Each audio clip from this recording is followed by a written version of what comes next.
Do you believe in coincidences? Or do all things happen for a reason? As the worst private investigator in the world, I am always wondering why things have occurred. During my time, I have learned many things, such as the Revolutionary War occurring because the Americans did not like tea, and Pewdiepie becoming the most subscribed YouTuber because he is actually a hacker. But the one case I have not been able to crack is the striking similarities between Abraham Lincoln and John F. Kennedy. Let's take a look at the evidence. Abraham Lincoln was born on February 12, 1809, and John Fitzgerald Kennedy was born on May 29, 1970. No coincidence there, but it is odd that both February and Fitzgerald both start with an F. In 1842, Abraham Lincoln married Mary Todd, and Kennedy married Jacqueline in 1953. A coincidence. They both got married before they became president, as well as the vast majority of presidents.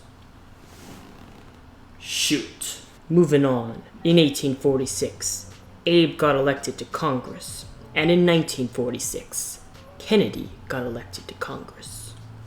Kennedy got elected to Congress 100 years after Abraham Lincoln. Very interesting, but nothing too crazy. Yet. Except that Kennedy got elected as president 100 years after Lincoln as well, with Lincoln becoming president in 1860 and Kennedy becoming president in 1960, respectively. Ooh, this is getting interesting. They also both were concerned with civil rights, but many presidents have also been so. It's not a big deal. Or is it? No, not really, no. Moving on, both Abraham Lincoln and JFK had wives that lost a child while in the White House. May they rest in peace. Now though, we're about to enter the belly of the major coincidences. Both presidents were shot on a Friday in the head, with Lincoln's secretary named Kennedy warning Lincoln not to go to the theater, and Kennedy's secretary, whose name is Lincoln, warning Kennedy not to go to Dallas. They also were both assassinated by Southerners, and then both were succeeded by Southerners, with both of their successors having the surname Johnson. Andrew Johnson succeeded Lincoln, and he was born in 1808, and Lyndon Johnson succeeded Kennedy, and he was born in 1908. Wait. The Johnsons were born 100 years apart from each other. We may be onto something. And now, for possibly the most important coincidence. Both Johnson presidents were opposed in re-election by men whose names started with G. I know.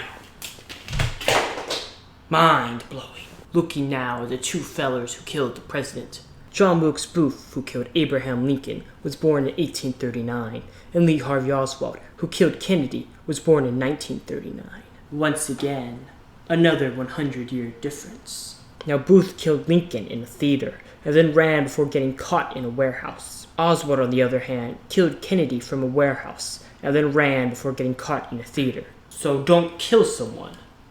But if you do, don't. But if you do, avoid theaters and warehouses. Finally, both Oswald and Booth were assassinated before the trial. Wait. I believe I have cracked the case. There's only one explanation for all of this. Yes, only one. And that is, S.C. Johnson is behind the murders. S.C. Johnson, a family company.